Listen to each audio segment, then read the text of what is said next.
and welcome to Amethyst Star Crafting. My name is Jane Allmark and I'm a UK independent Stampin' Up demonstrator. And today we're doing a Christmas card and we're using a variety of stamps because I thought I would show that, you can mix and match what you've got. If you haven't got these particular ones, use what you've got. It's just to give you ideas as always. So we are using the Stars Are Shining. Because I really like the Be Merry and Bright sentiment, but you can use whatever Christmas sentiment you want. And we're going to be using the Punch, which, let me just get that off my shelf.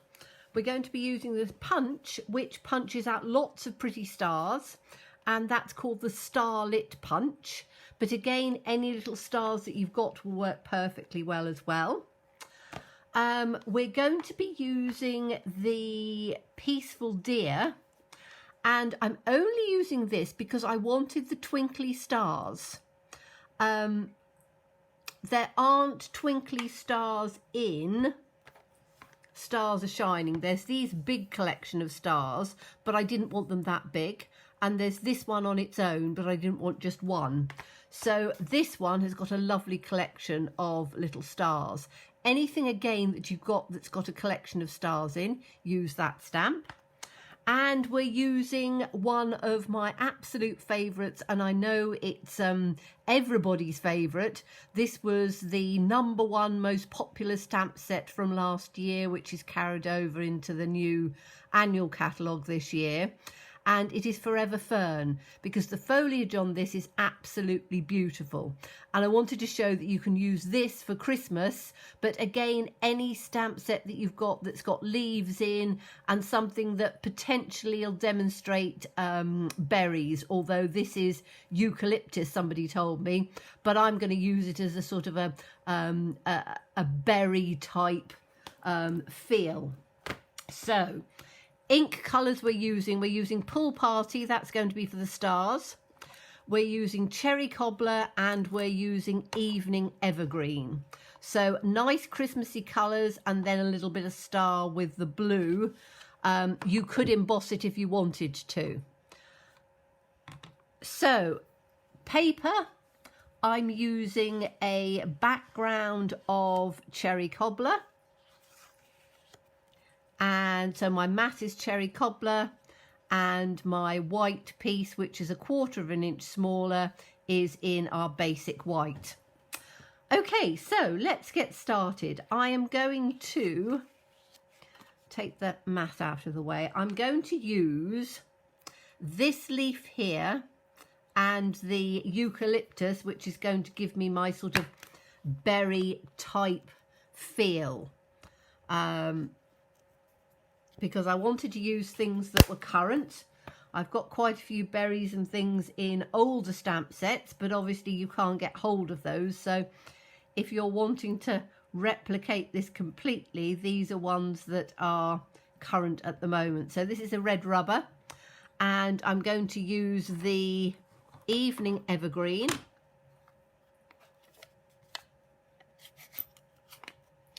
And I'm going to stamp that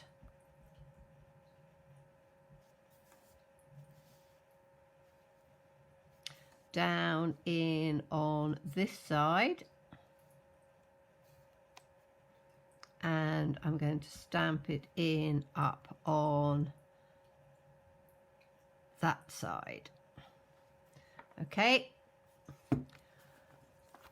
again, it doesn't really matter where you place them. You can place them as you want. I just felt that that would just work for what I'm wanting to do. Simply chamois for cleaning it off. And then I've got the berry one. So let's pop this berry on. And we're going to use for this one. So that was the Evening Evergreen. We're going to use the Cherry Cobbler for the berry representation. It's not a berry, it's a leaf, but it's got that little sort of round look to it. And I'm literally just going to pop that in between, just like that. Okay, so you've got those 3 colours coming in. The nice thing about this stamp set is that you can do things that overlap, which works quite well. So those are those 3 pieces. I can then just clean off my stamp set, or my stamp, with my Simply Chamois. Cherry Cobbler is quite a lot brighter, so, and I always dry them off. You can see me sort of tapping away at the side. I try and dry them a bit. I do condition them with our stamping mist and the scrub once in a while. How long is a while? Whenever you think you need to condition them, because these stamps will last forever if you look after them. So that's the Forever Fern that we're using. Now we're going to go on to the Peaceful Deer to get the little stars. So let me find the stars. Again, you can emboss things if you want to. I'm trying to keep this fairly simple, so I'm not embossing them. I'm using the same pad because you don't have to have lots of blocks if you don't have them. So this one I can just put in on here, and I'm just going to just put some stars just in and around, turning them as I go so I can just put them where I want them. And I think I'm going to have one down in on there, and I will have one down at the bottom, although I think our sentiment is probably going to cover a lot of that. So you've just got the twinkly stars, which again starts to make it feel a little more sort of Christmassy. So I'm trying to show you that you don't have to have a huge collection of Christmas stamps if you haven't got them. You can use what you've got and you can create lovely Christmas cards without, you know, buying lots of extra bits and pieces. I know that, you know, this year particularly, it's quite tough for a lot of people at Christmas. We've had a few years that have been difficult, and I know this year again is not going to be easy for people. So, you know, I'm trying to show you ways that are going to be good for all budgets. Okay, so now we've got that, I'm going to put it onto my Cherry Cobbler base, just so I can start to see how it's beginning to look. And I have taken from the Stars Are Shining stamp set the Be Merry and Bright, because I really like that one. I've used Twinkle Twinkle Christmas Star. I think it's lovely. I've used that a lot. The stars are shining brightly, lovely, but I want one that runs across, and all I've done is I've just stamped that in Cherry Cobbler, and I'm going to put that in along on the bottom, so that takes out some of those little where the stalks come.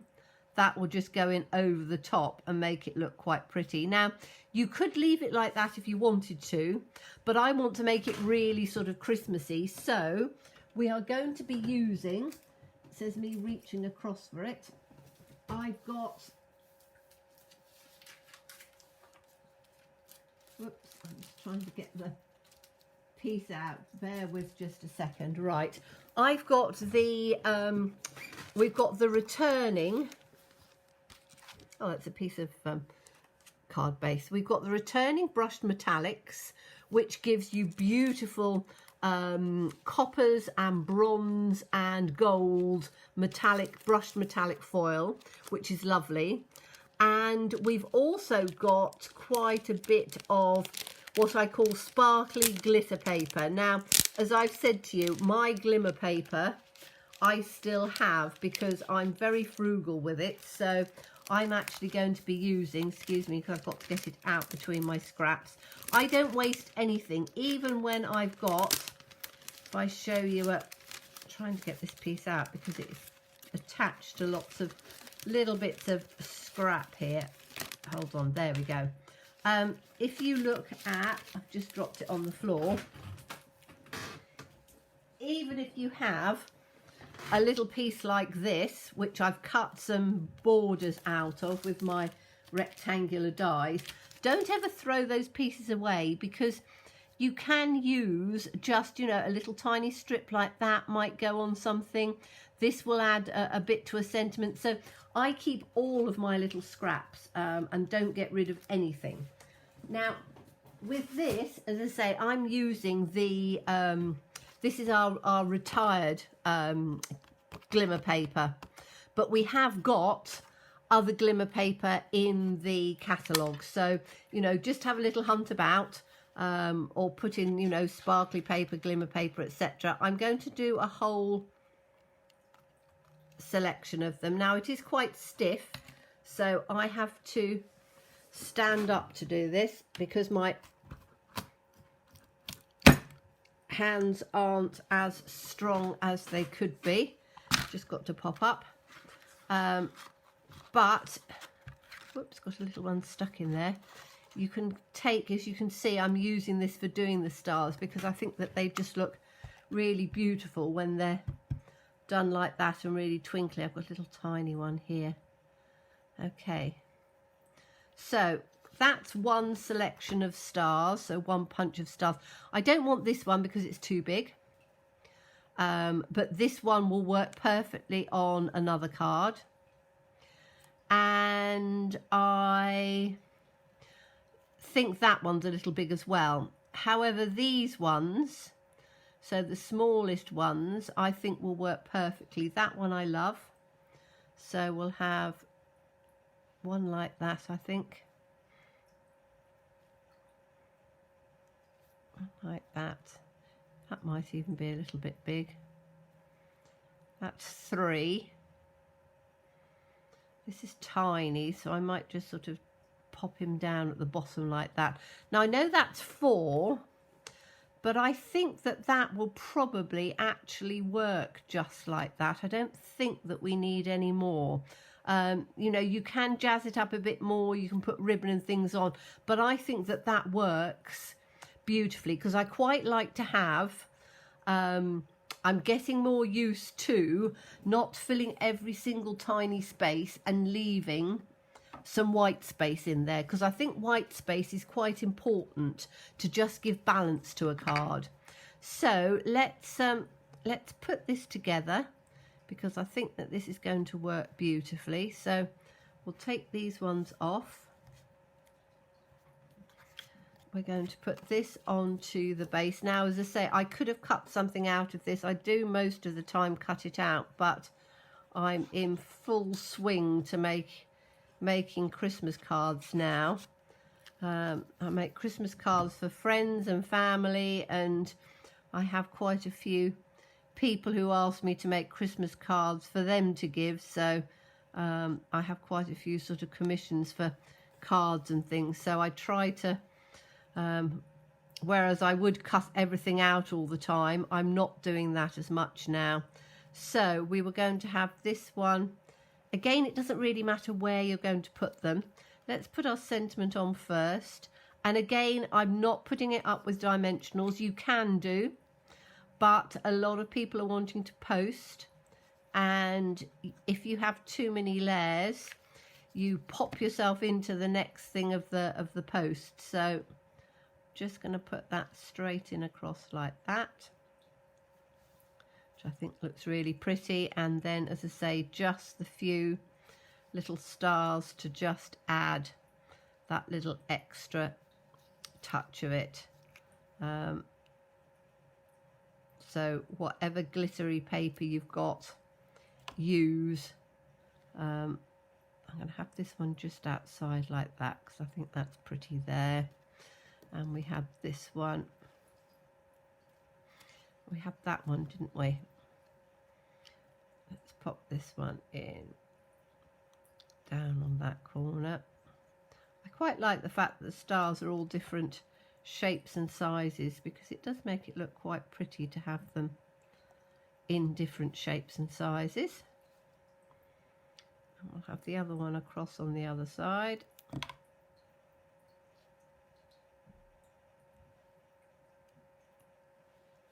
And then we'll have this tiny little one, which the only way to do that is to literally, just going to have it down here, I think.